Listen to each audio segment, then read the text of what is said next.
Oh, man. Good morning. Welcome to High Vibes at 5:55.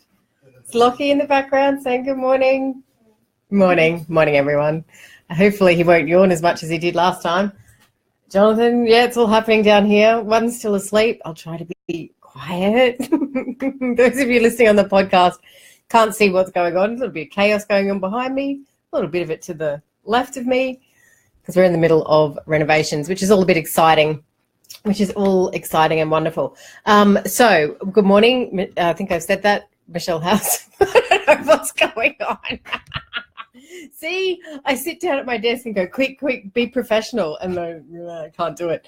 All right. So what I want to talk about is excuses, right? I want to talk about excuses that we make to ourselves and how they actually stop us from having joy in our lives. So joy is a really big word for me. And those of you that have worked with me inside the academy, that have done mastery with me, all understand that, joy is one of the biggest things that we work towards, live in and play in that space. So I wanted to share with you a little bit of an example, actually, for me this week. What used to happen for me, when I say excuses, by the way, I'm talking about overall in life, but we can talk about money, we can talk about health, we can talk about relationships, where you are saying to yourself, it's too hard, I don't have enough time. And I guess the story that I'm going to share with you today that happened to me this week was in the past, I would always have said to myself, I don't have enough time. It's going to be too hard. It's just going to be easier to do it like this. I don't have time. How do I have time to organize everything for everybody? I don't have time. Big excuse for me. And it's kind of also now, if I hear myself say that, I can interrupt it very quickly and go, hang on a second. There's actually a possibility here for you to have some joy and some fun. So let me take you back where we are going to a fancy dress party, which is very exciting. The whole family gets to go. The last fancy dress party we went to was probably, I don't know, maybe a long time ago, maybe 10 years ago. But since then, the kids have dressed up and done that. But all together as a family, we're going to this fancy dress party, and the theme is H. So we all have to go with something beginning with H. So we've got Han Solo over there in the background. Sophie's Harley Quinn. Katie's going as Hermione. What's Dad going as? I can't remember what Jonathan's going as. Something weird. Oh, something weird. Homeless, maybe. I don't know. I can't remember. I'm going as Helen of Troy. But immediately I jump on and start looking at costumes online to buy. And because I'm going, in my mind, straight away, we're not going to have enough time. We're renovating the house. Oh, I've woken up one. Go back to sleep. I'm renovating the house. I'm not going to have enough time. It's going to be easier just to buy costumes. I mean, hang on a minute. You actually do have enough time. That's not true. And yes, it would be easier, I guess, to go and buy every costume, but they're all pretty, they're not creative. They're just standard, everyday kind of costumes.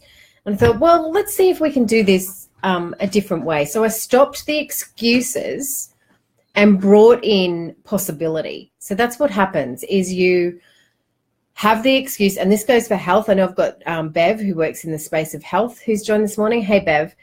It's the excuses that are limiting the possibility. It's like the door is shut. And if you can open that door a little bit, there's this whole world of opportunity and possibility for you to experience joy, love, in the health industry case, vitality, strength, fitness, all that stuff.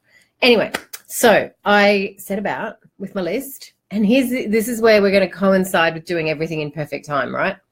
And asking the question, instead of going, how am I going to get up, we can make up a costume then? Show me, like, how, and then getting fixated on the how, relaxing into, show me what is required and what's my next step. So Tuesdays for us is art class. So the kids go off to art class, and I've got an hour and a half to do 762 things. And, all those things that come rushing into my brain. And I've felt myself driving out of the car park of art class going, pause, what's required next? And I had things on my list like costumes, quotes for house renovating stuff, academy, catch up with my Rich Living Academy, talk to Daniel, talk to Mikhail, like massive list of all these things. I went, okay, I think I know what I need to do next. I want you to show me what's required next. And then boom, just like that, comes into my head. You know that place you used to get coffee from down here? There's a Vinnie's right next door to that. Go to Vinnie's. And I'm going, okay, go to Vinnie's for the costumes. I'm thinking for the costumes, go to the Vinnie's. And I've got the kids' costumes in mind because I don't know about you. As a mum, I always want to get everybody else sorted. I don't know why I do that, but I want to get everybody else sorted, and I then put myself to the bottom of the list. So in my mind, I'm going, okay, Han Solo costume. I've got to get, I've got to see if I can find navy pants. For Kate, I've got to see if I can find this. For Sophie, I've got to see if I can find this. Didn't even think about mine because Helen of Troy, I can just buy a white sheet from Kmart, right?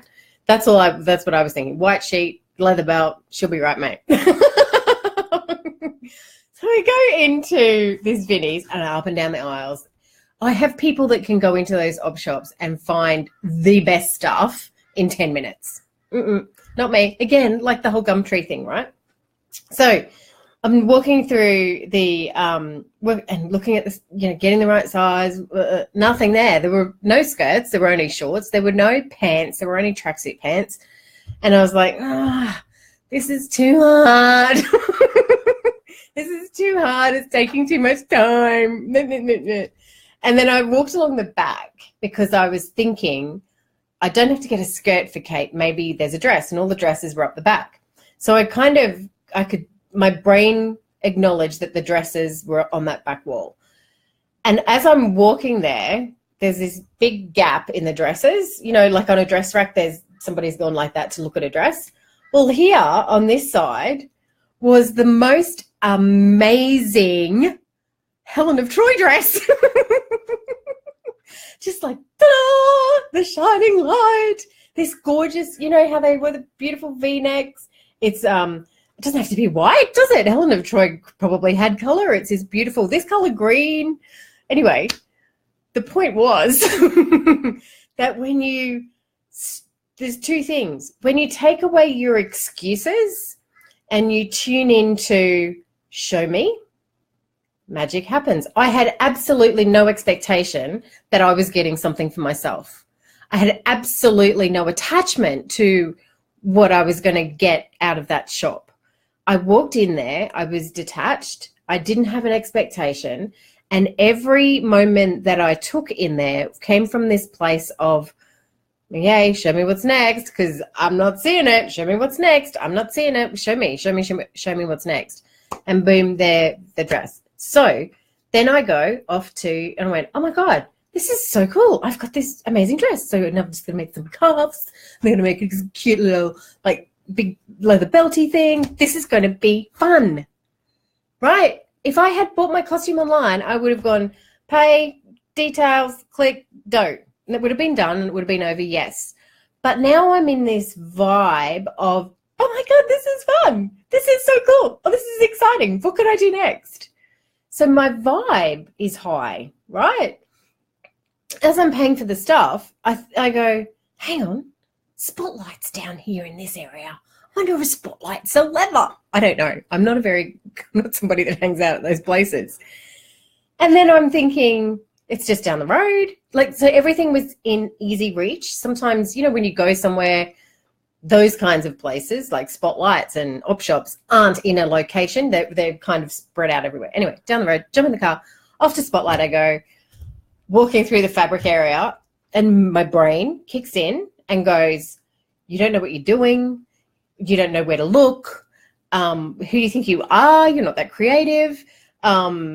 Negative self-talk to myself. And so I'm walk past the leather, didn't even see it. Walk past the leather, up and down the aisles, and going, I don't like this. This is taking too much time. It's too hard. And I went, okay, stop, take a breath, and literally went, show me. And I looked to the left, and there they were. I'm not kidding you, right? So when I got out of my own way, which I'm always reminding myself to do, that's all it took was there they are, and there they were. And then I went, oh, my God, you walked past them. There they were up on the wall. And guess what? They were 40% off. So all of that section, the whatever, I don't know what you call that in fabric terminology, but the fur and the leather and all that stuff, that section was 40% off. So then I go up to the counter, like I'm going, oh my God, I'm so winning right now. This is so cool. Go up to the counter, and most of the times that I've been to Spotlight, I have to say that I've never really had outstanding customer service. It's never been outstanding. And I go there with a bit of hesitation because I don't know fabric. I don't really know what a meter looks like until they measure it out, and I go, oh, okay, I think I want a meter. So I approached this lady with my high vibe excitement, right? That obviously was the energy that was going on for me. And I said, oh, I'm hoping you can help me. I'm not very creative when it comes to this stuff, and I know you guys are. Can you help me think of a way that I could make this into a belt? And what will I do for shoes? I'm thinking of thongs and then kind of wrapping something up around my leg. You know how they used to do that back in the blah, blah. And she says, oh my gosh, we've got just the thing. So she takes me to this place that I never would have found. I never would have found it. She's going, oh, you could do this one. Oh, what about this one? No, that one's going to slide up and down your leg. You don't want that one. And it was, I don't know, gold bitsy things on round things. And I'm going, oh, I think I want that one. She said, you know what? Let's go back and check the prices, because these things some of these have been reduced. Far out, man. So we go back and she starts unraveling it, but there was only, here we go. She goes, oh, there's only 2 meters. You're going to need about 4. And somebody goes, there's another 2 meters. So I got my 4 meters for half price. So the universe is always looking out for me when I let it. When I allow it, the universe is always taking care of me. When I'm coming from the place of joy, excitement, love, fun, adventure, when I come from that place, these wonderful things happen. But when I'm sitting in this excuse place of everything's too hard, I don't have enough time, I'm not very good at that, I don't know how to do that process, rather than opening myself up to some other possibility, that I don't want to live that way. I totally want to live how I lived for an hour and a half on Tuesday, for every day. You know, the kids get back in the car and they're going, oh, what'd you get? Thinking I'd got all their costumes. I go, I got costumes for me. So think about the excuses that you have that keep coming up for you. And there'll be one that comes up all the time, which for me is I don't have time. We've all got enough time. We all have the same amount of time. What if we were saying to ourselves, I have an abundance of time, rather than I don't have enough time, and seeing what that opens up for us in our lives. Enjoy. Let me know what your excuses are so that we can turn that around. You can get some joy in your life. Come on, people. Let's have some fun. See you tomorrow.